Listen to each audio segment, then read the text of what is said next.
जय माता दी। आप सभी को गणगौर तीज की हार्दिक शुभकामनाएं। अखंड सुहाग का प्रतीक गणगौर के पूजन और व्रत का महिलाओं के लिए अपना एक अलग ही स्थान है। चैत्र मास के शुक्ल पक्ष की तृतीया को मनाए जाने वाला ये त्योहार महिलाओं के लिए अखंड सौभाग्य प्राप्ति का पर्व है। गणगौर पूजन भगवान शिव और माता पार्वती की पूजा का ही दिन है। गणगौर दो शब्दों से मिलकर बना है, गण और गौर। गण का अर्थ होता है शिव जी और गौरा का अर्थ होता है पार्वती जी।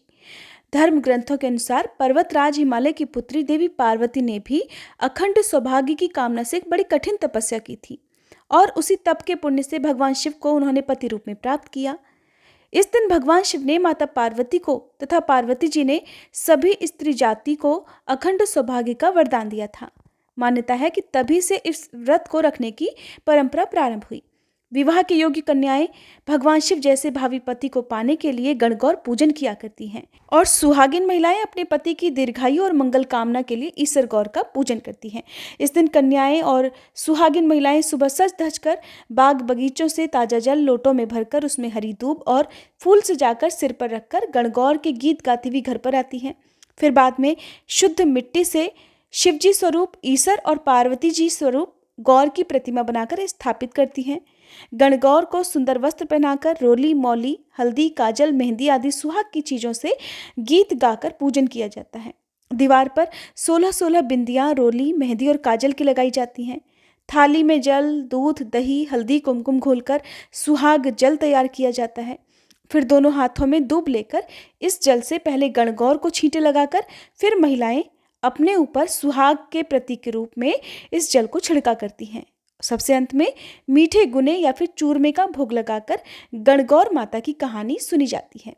शाम को शुभ मुहूर्त में गणगौर को पानी पिलाकर किसी पवित्र सरोवर या कुंड आदि में इनका विसर्जन कर दिया जाता है। आज की इस वीडियो में आप सुनेंगे गणगौर पूजन की कथा। साल 2023 में गणगौर 24 मार्च शुक्रवार के दिन मनाया जाएगा। गणगौर के दिन चैत्र मास के शुक्ल पक्ष की तृतीया पड़ रही है। तृतीया तिथि का शुभारंभ 23 मार्च दिन गुरुवार को शाम 6:20 से होगा और इसकी समाप्ति 24 मार्च की शाम 4:59 पर होगी। ऐसे में उदया तिथि के अनुसार इस साल गणगौर का व्रत 24 तारीख को रखा जाएगा। हिंदू पंचांग के अनुसार गणगौर का पर्व फाल्गुन मास की पूर्णिमा यानी कि होली के दिन से आरंभ हो जाता है, जो कि अगले 17 दिनों तक चलता है। इस दौरान सुहागिन और कुंवारी कन्याएं माता पार्वती और भगवान शिव की पूजा किया करती हैं।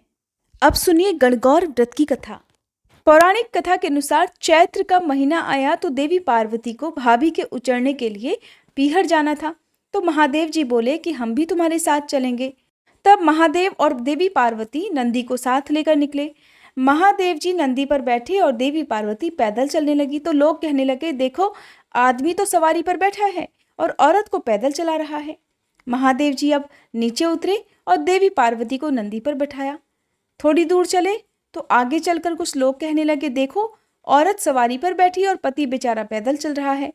ऐसा सुनकर पार्वती जी भी उतर गई और फिर दोनों पैदल चलने लगे। साथ में नंदी भी चलने लगा।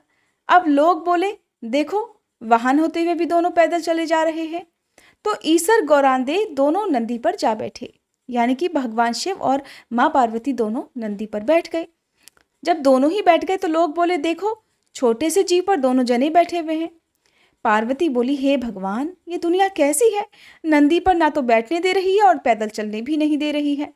तब ईसर जी बोले, हे देवी, यही तो संसार है, यहाँ ऐसा ही होता है।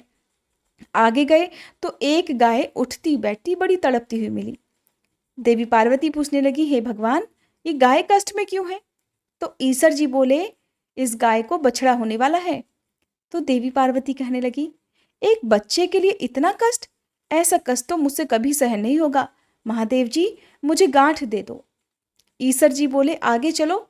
आगे गए तो एक घोड़ी उठती बैठती वो भी दर्द से तड़पती हुई मिली। तो पार्वती जी कहने लगी, इस घोड़ी को क्या कष्ट हो गया? तो ईसर जी कहने लगे, देवी, इस घोड़ी को बच्चा होने वाला है, इसीलिए ये दर्द में है। अब देवी पार्वती बोली, महादेव, मुझसे तो इतना कष्ट कभी सहन नहीं होगा, मेरे तो गांठ दे दो। ईसर जी बोले, देवी अभी आगे चलो। आगे गए तो राजा की नगरी में बड़ी उदासी छाई हुई थी। ढोल नगाड़े शांत पड़े हुए थे। ये सब देखकर देवी पार्वती पूछने लगी कि हे महादेव, क्या बात है, इस नगर में सब कोई उदास क्यों है? तो महादेव जी बोले, यहाँ पर रानी के बच्चा होने वाला है, कुंवर आने वाले हैं। अब तो गौरांदी जी नहीं मानी। नहीं मानी तो बोली, बच्चे के लिए इतना कष्ट हो तो मुझे बच्चे नहीं चाहिए। महादेव जी आप तो मुझे गांठ दे दो। आखिरकार मजबूर होकर महादेव जी को गांठ देनी पड़ी। अब महादेव जी ससुराल पहुंच गए, पीपल के पेड़ के नीचे वास किया। तो पार्वती जी पीहर में सहेलियों में मगन हो गई। गणगौर नजदीक आई तो ईसर जी बोले, देवी आज गणगौर है, सब औरतें पूजा करने आएंगी। सवेरे से ही स्त्रियां पूजन करने आने लगी तो पार्वती जी ने भी सभी को सुहाग बांटा। दोपहर के समय नदियों की औरतें ओढ़ पहनकर 16 श्रृंगार करके पूजा करने गीत गाती हुई आई। तो गौरांदे बोली, सुहाग तो सारा बांट दिया, ये औरतें तो अब आई हैं। तो ईसर बोले, देवी पार्वती चिट्टी उंगली जल में घोलो, नैनों का सुरमा निकालो, मांग से सिंदूर निकाल, टिक्की से रोली निकाल और सभी स्त्रियों को अमर सुहाग दे दो। इस समय पार्वती जी के मांग का सिंदूर, चिट्टी अंगुली की मेहंदी, टिक्की से रोली, आंखों का काजल लेकर लोटे के जल में डालकर ज्वारे से सभी पूजा में आई हुई कन्याओं और स्त्रियों के अमर सुहाग के छींटे देते हैं।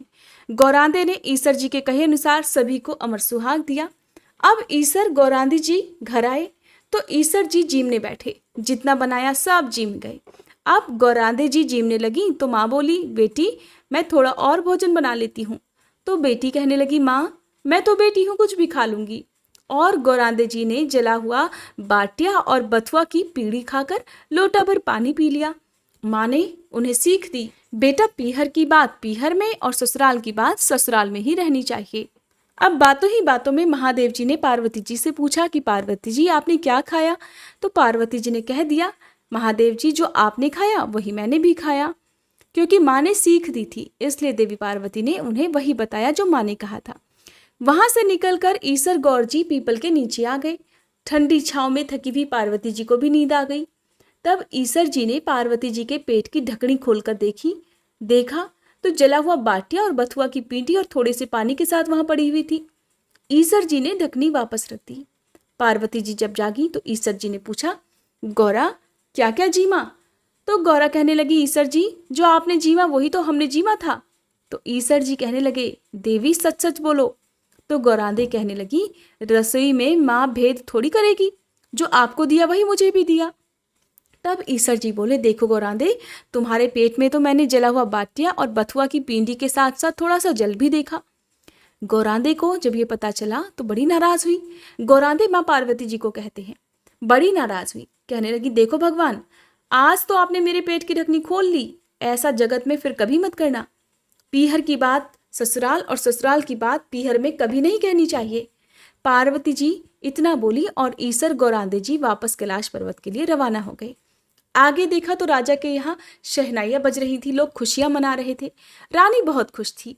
गौरांदे बोली, कुंवर होने पर इतनी खुशी होती है? हे महादेव आप तो मेरी कृपा करके गांठ खोल ही दीजिए। तो ईसर जी बोले, पार्वती मैंने तो पहले ही कहा था मेरी गांठ खोले नहीं खुलेगी। आगे घोड़ी के बच्चा हुआ देखा तो वो अपने बच्चे को बड़े प्रेम से चाट रही थी। घोड़ी बहुत प्रसन्न थी। पार्वती जी बोली, भगवान अब तो मेरी गांठ खोल दो। तो महादेव जी बोले, देवी ये गांठ नहीं खुलेगी। कुछ आगे चले तो गाय अपने बछड़े को बड़े प्रेम से चाट रही थी और बहुत खुश हो रही थी।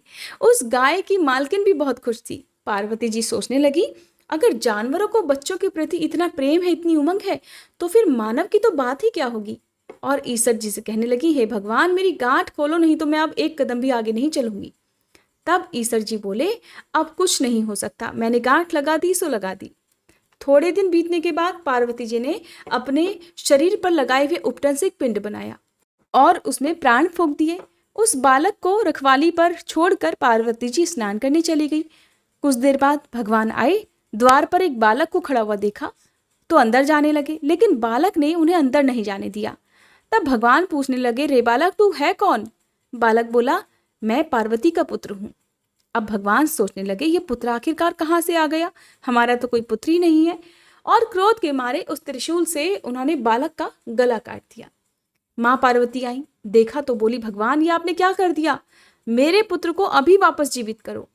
अब भगवान गणेश ने अपने गणों को भेजा कि जो कोई स्त्री अपने पुत्र से विमुख होकर उसकी तरफ पीठ फेर कर सो रही हो, उसी बच्चे का सिर काट कर ले आओ। अब गण सभी जगह घूमते घूमते जंगल में जा पहुंचे, लेकिन रास्ते भर उन्हें कोई भी ऐसी मां नहीं दिखी जो अपने बच्चे की तरफ पीठ फेर कर सो रही हो। आगे घूमते घूमते जंगल में एक हथिनी अपने बच्चे से पीठ फेर कर सो रही थी। गण उसका ही सिर काट कर ले आए। भगवान ने सिर को जो हाथी के बच्चे का था उसे बालक के सिर पर जोड़ दिया और अमृत का छींटा दिया और बोले, दुनिया में अब सबसे पहले गौरीपुत्र गणेश जी की ही पूजा होगी, बाद में किसी अन्य देवता की पूजा होगी। खोटी की खरी अधूरी की पूरी, हे गणगौर माता हम सबको अमर सुहाग देना। कहते को सुनते को हुंकारा भरने वाले को सभी को अपना आशीर्वाद देना। ये थी गणगौर पूजन की कथा। उम्मीद करती हूँ ये वीडियो आपको पसंद आई होगी।